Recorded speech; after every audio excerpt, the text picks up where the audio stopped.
passamos a apresentar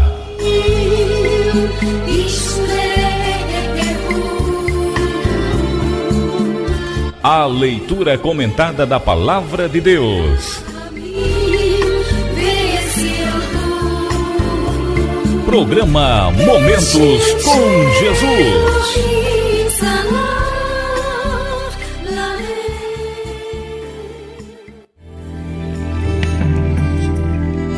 Leitura comentada da Palavra de Deus. Vamos ler e tecer alguns comentários sobre esta carta de Paulo a Filemon. É uma carta breve, carta pessoal, e muitas pessoas talvez se perguntem por que uma carta pessoal está na Bíblia. Mas ela, embora seja uma carta breve, de cunho pessoal, mas ela tem um fundo que é maravilhoso. Ela nos fala basicamente sobre o perdão. Então vamos ler e comentando aqui alguns trechos da carta para a nossa edificação na tarde de hoje, em nome de Jesus. Paulo começa dizendo: Paulo, prisioneiro de Cristo Jesus, e o irmão Timóteo, ao amado Filemon, também nosso colaborador. Bem, veja que interessante, é por aqui já nesse primeiro versículo já se pode tirar algumas conclusões. Paulo se apresenta como prisioneiro. Realmente, quando ele escreveu esta carta, ele estava preso em Roma, esperando seu julgamento. Mas ele não se reconhece como prisioneiro dos homens, ele se reconhece como prisioneiro de Cristo Jesus. Você pode ver que em outras cartas também ele se apresenta nunca como estou preso aqui na prisão de tal lugar, não, prisioneiro de Cristo Jesus. É diferente, né? A motivação da pessoa é completamente diferente. Seja lá onde ele estivesse, ele entendia, ele compreendia que se ele estava passando por aquela determinada situação, era por amor a Jesus, era por estar fazendo a obra do Senhor, era por estar fazendo a vontade do Senhor, e aquela perseguição era exatamente por causa do nome de Jesus. E ele não se sentia então prisioneiro dos homens. E que coisa boa se sentir um prisioneiro de Jesus. Agora você note que Paulo, nas suas origens, ele era um perseguidor. Ele perseguia os cristãos para matá-los, inclusive. Seu começo, ele surge, a história dele começa a surgir na Bíblia exatamente com essa atuação, como um soldado romano, um oficial que saía perseguindo os cristãos e matando. Agora, no final da vida, praticamente, ele se encontra preso e escreve uma carta a um amigo por nome Filemon. E ele também revela aqui que estava com ele lá na prisão o irmão Timóteo, que era um pastor que havia acompanhado Paulo, mas Timóteo estava com ele lá na prisão. Aí, será que Timóteo também estava preso ou não? Conclui-se, pelos estudos que são feitos, que aqui Paulo desfrutava de uma condição diferenciada. Ele estava preso, mas ele não estava, digamos assim, numa prisão oficial. Foi dado o direito a ele de alugar uma casa, que ele pagava essa casa, onde ele ficou preso nesta residência, ele pagava com o próprio trabalho, com a ajuda que os outros irmãos davam. Então, tinha sempre guardas lá dia e noite, mas era numa casa. E por conta disso, por ele não estar dentro de uma prisão exatamente, junto com outros prisioneiros, ele tinha uma certa regalia para poder pregar o evangelho, e ele inclusive abrigava seus amigos que iam visitá-lo nesta casa. Eles ficavam com ele nessa prisão que era vigiada lá pelos guardas romanos, mas presume-se que Timóteo estava passando uma temporada aqui com ele, e eles estavam todos os dias, pregavam o evangelho para as pessoas que iam lá. Inclusive ele pregava para os próprios guardas romanos que se encarregavam da prisão dele lá, de cuidar da prisão. E Paulo, então, juntamente com Timóteo, escreve esta carta para um amigo chamado Filemon, que ele reconhece como colaborador, e ele inclui outras pessoas, né?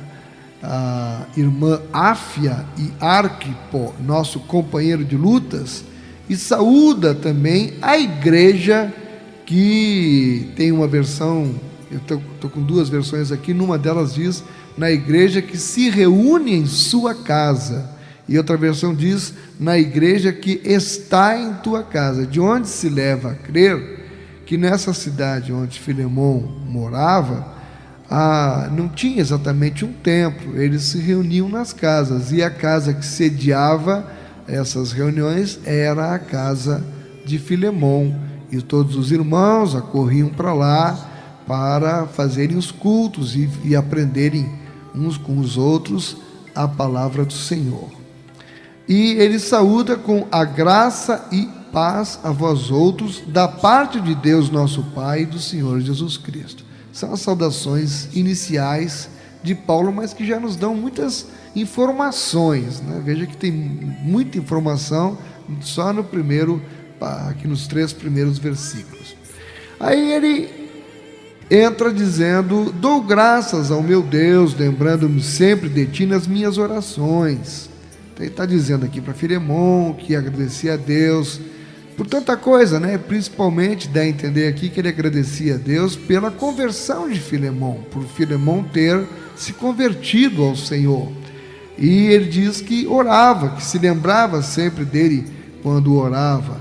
E ele diz: estando ciente do teu amor e da fé que tens para com o Senhor Jesus e todos os santos, para que a comunhão da tua fé se torne eficiente no pleno conhecimento de todo o bem que há entre nós para com Cristo.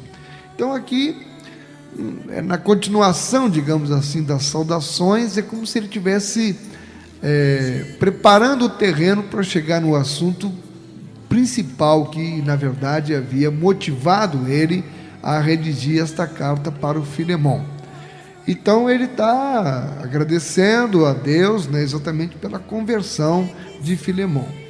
Ele diz no verso 7: pois, irmão, tive grande alegria e conforto no teu amor, porquanto o coração dos santos tem sido reanimado por teu intermédio. Então ele reconhece aqui que o trabalho que Filemon, reunindo a igreja na casa dele, na residência dele, esse trabalho que Filemon estava fazendo, estava levando muitas outras pessoas a se converterem, a ter o conforto do evangelho, e ele está se alegrando com o irmão pela obra que ele já estava fazendo e pelos frutos que já se podia contemplar. Bem, agora, no verso 8, ele vai entrar no assunto principal que motivou realmente ele a escrever esta carta para o amigo Filemon. Ele diz assim: pois bem, ainda que eu sinta plena liberdade em Cristo para te ordenar o que convém, olha, para te ordenar, é forte isso aqui. Ainda que eu sinta plena liberdade em Cristo para te ordenar o que convém. Ele poderia, pelo que ele deixa claro aqui, né, na hierarquia, digamos assim, que eles já tinham dentro da igreja primitiva, sendo Filemon um cooperador de Paulo, e Paulo era um dos líderes, né, da igreja primitiva, ele diz: ainda que eu tenha liberdade, plena liberdade em Cristo para te ordenar o que convém, ele diz: prefiro todavia solicitar em nome do amor, sendo o que sou, Paulo, o velho e agora até prisioneiro de Cristo Jesus. Então ele diz: eu podia te ordenar você fazer o que eu vou te pedir, mas eu, em vez de ordenar, eu vou te pedir em nome do amor, em nome de Jesus, para você atender o que eu vou te pedir agora. Ele diz: sim, solicito-te em favor de meu filho Onésimo, que gerei entre algemas. Bem, quem era este Onésimo? Onésimo era um escravo. Ele havia prejudicado, ele havia fugido de seu senhor, exatamente Filemão. Filemão era o proprietário, digamos assim, do escravo por nome Onésimo. Agora veja que coisa incrível. Paulo diz que gerou este filho na fé entre algemas. Então, o que comprova que ele tinha liberdade de pregar estando na prisão. As pessoas iam visitá-lo, se hospedavam naquela casa porque ele pagava do bolso dele. Por isso ele podia ficar lá, embora ele não podia sair, mas as pessoas podiam entrar. E Onésimo era um desses. Agora veja que interessante. Claro que Onésimo conhecia certamente Paulo. E em outros estudos que se fez, há informações de que Onésimo teria causado prejuízo. Aqui mesmo no texto diz que Onésimo teria provavelmente roubado alguma coisa do seu amo e fugido. E olha o que aconteceu com Onésimo. Ele foi parar exatamente onde Paulo estava, lá em Roma. E ele foi para lá. E lá, ele, ouvindo a pregação do Evangelho, o Espírito Santo o tocou e Onésimo não é que se converte. E uma curiosidade, o nome Onésimo, para nós seria o 11º filho, mas na verdade, na tradução do grego, segundo a Bíblia que eu tenho aqui, ela diz que o nome Onésimo significa útil. Onésimo, lá no grego, seria útil. E veja agora que coisa interessante, né? E então Paulo, aí a gente entendendo, a gente sabendo que Onésimo significa útil, a gente compreende até, de certa forma, uma espécie de jogo de palavras que o apóstolo faz com esta palavra útil. Vamos ver? Ele diz assim: ele antes te foi inútil, atualmente, porém, é útil a ti e a mim. Olha que interessante. Então, quando você sabe que Onésimo quer dizer útil, e se ele prejudicou Paulo, roubou e fugiu, aquele que tinha o nome de útil se tornou um inútil.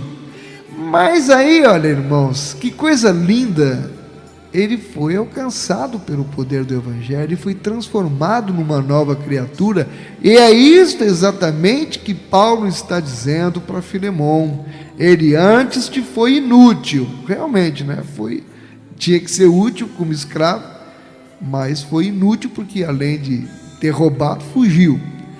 E Paulo diz: atualmente. Por que atualmente? Porque ele havia se convertido. Ele era uma nova pessoa, uma nova criatura. E olha que lindo, Paulo está intercedendo por ele junto ao seu dono e diz: atualmente, porém, é útil a ti e a mim. A ti e a mim, é útil para mim e para você, porque ele foi regenerado pelo poder que há na palavra de Deus.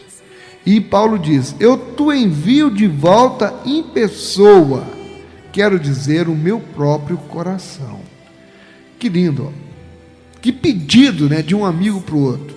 Recebe, em outras palavras, está dizendo: olha, esse rapaz que era teu escravo, que te causou prejuízo, que fugiu, pois ele se converteu, ele é uma outra criatura, eu estou mandando ele de volta para você com um pedido de perdão, para ele ser perdoado por você, para você aproveitá-lo aí, mais uma vez. Agora que ele volta modificado, ele vai ser útil a você, então você tem que perdoá-lo. Ele diz: eu não vou te ordenar, eu vou te pedir em nome de Jesus que você perdoe, porque aí o perdão, adianta a pessoa dizer perdoa fulano, não pode. O perdão precisa ser liberado, irmão, de todo o coração. Por isso Paulo não ordenou, Paulo pediu em nome de Jesus e começa a falar aqui sobre a conversão de Onésimo. E ele diz: eu queria conservá-lo comigo mesmo, para em teu lugar me servir nas algemas que carrego por causa do Evangelho. Vamos ler com mais carinho esse versículo aqui. Eu queria conservá-lo comigo mesmo, para em teu lugar me servir nas algemas que carrego por causa do Evangelho. Esse versículo ele é muito profundo. Ele está dizendo que carrega algemas, está preso, e por causa do Evangelho que prega. Por isso ele estava preso esperando o julgamento. E queria conservar o Onésimo com ele no lugar de Filemão, que diz: quem era para estar aqui comigo era você. E eu queria conservar o Onésimo comigo, em teu lugar, já que você não está aqui.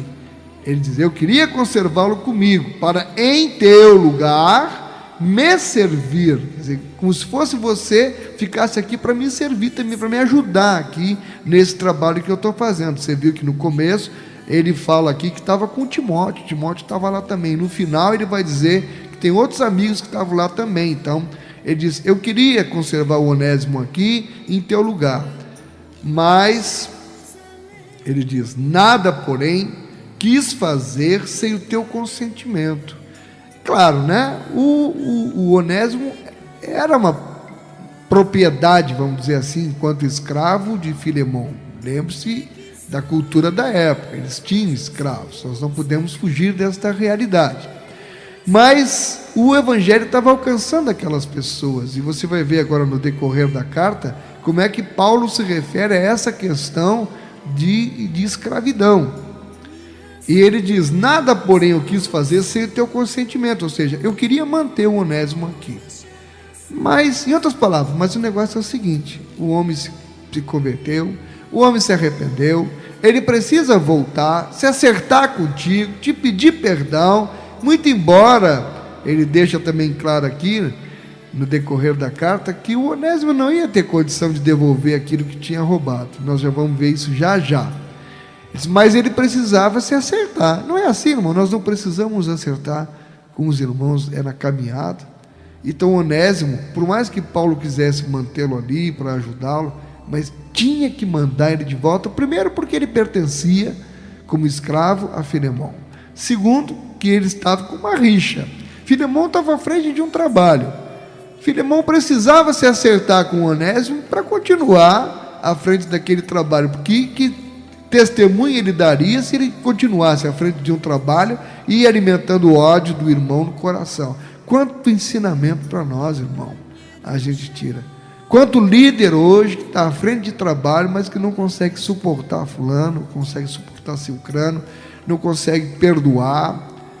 E como é difícil. Aí vai lá, realiza a ceia do Senhor, está lá pregando, mas não suporta mais conviver com o irmão. E a palavra do Senhor diz: aquele que diz que ama a Deus, mas aborrece a seu irmão, é mentiroso, vive nas trevas. Então esse era um motivo de Paulo não manter o Onésimo com ele, devolvê-lo para Filemão, com um pedido que ele perdoasse. Ele diz: nada, porém, quis fazer sem o teu consentimento, para que a tua bondade não venha a ser como que por obrigação, mas de livre vontade. Veja bem, pensa comigo, ele manda Onésimo de volta. Filemão poderia não perdoar, e poderia perdoar. Onésimo perdoado, Filemão de boa vontade de dizer: olha, está perdoado. Como Paulo estava querendo que você ajudasse ele, e eu não estou podendo ir porque eu estou à frente do trabalho, vai, Onésimo, eu te libero de boa vontade, você vai e fica lá com Paulo, ajudando Paulo lá. E por isso que ele diz aqui,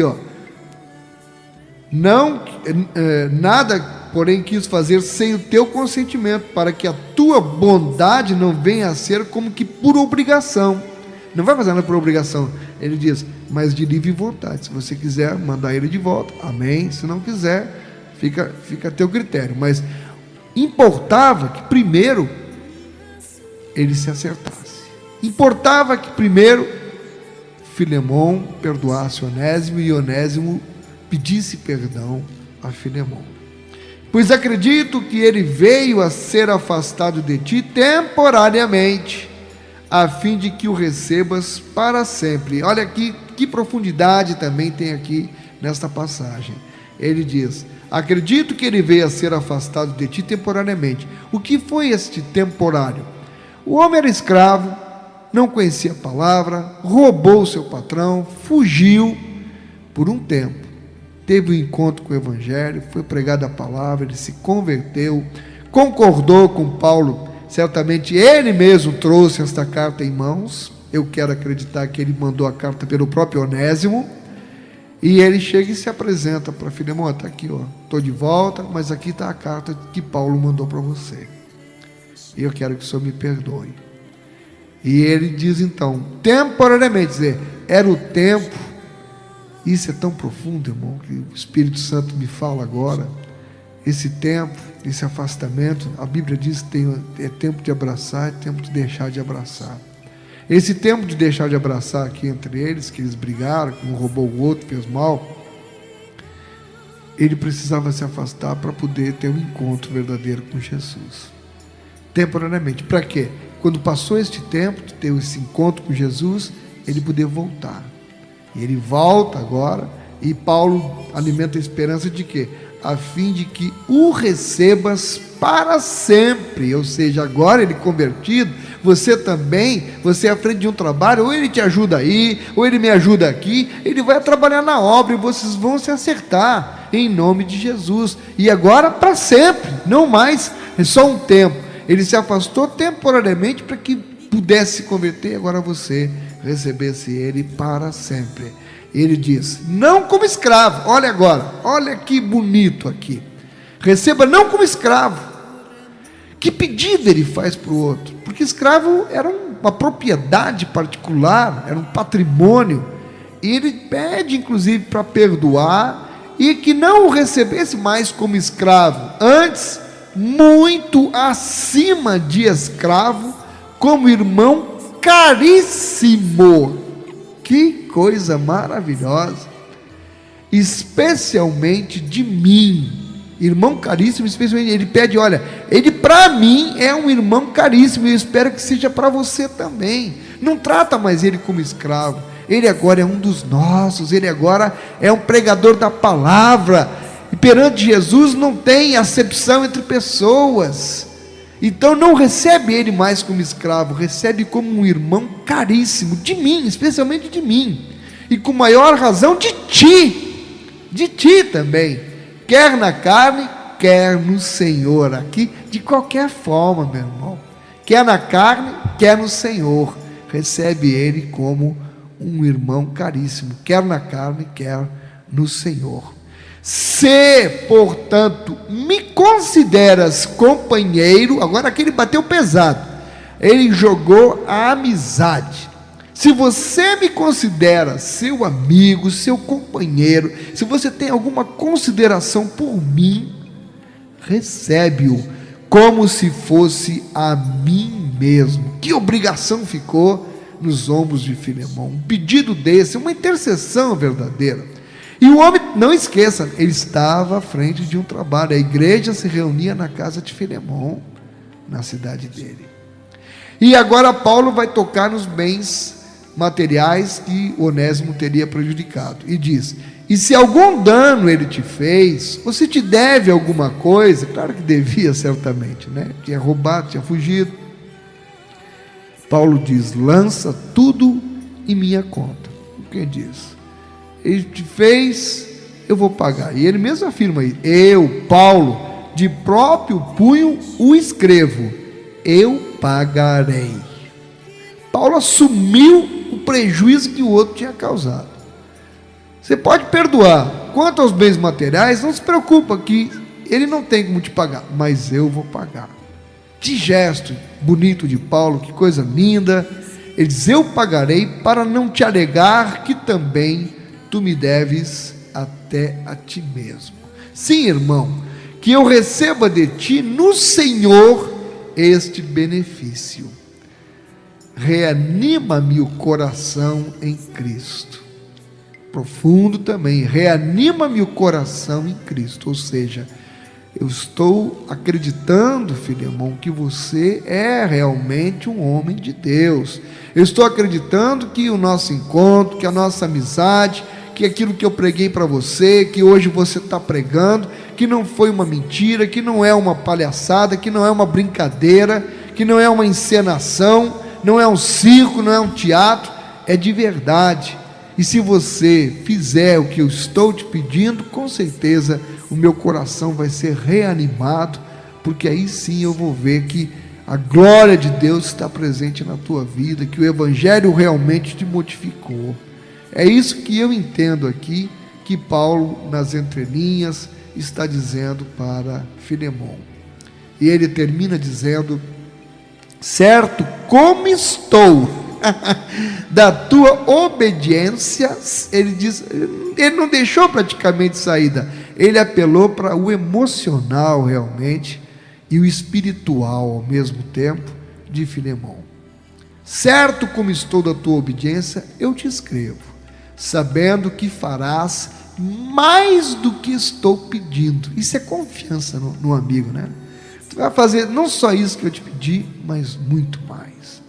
E ao mesmo tempo, prepara-me também pousada, pois espero que por vossas orações vos serei restituído. Chamo sua atenção para o verso 22 que acabei de ler.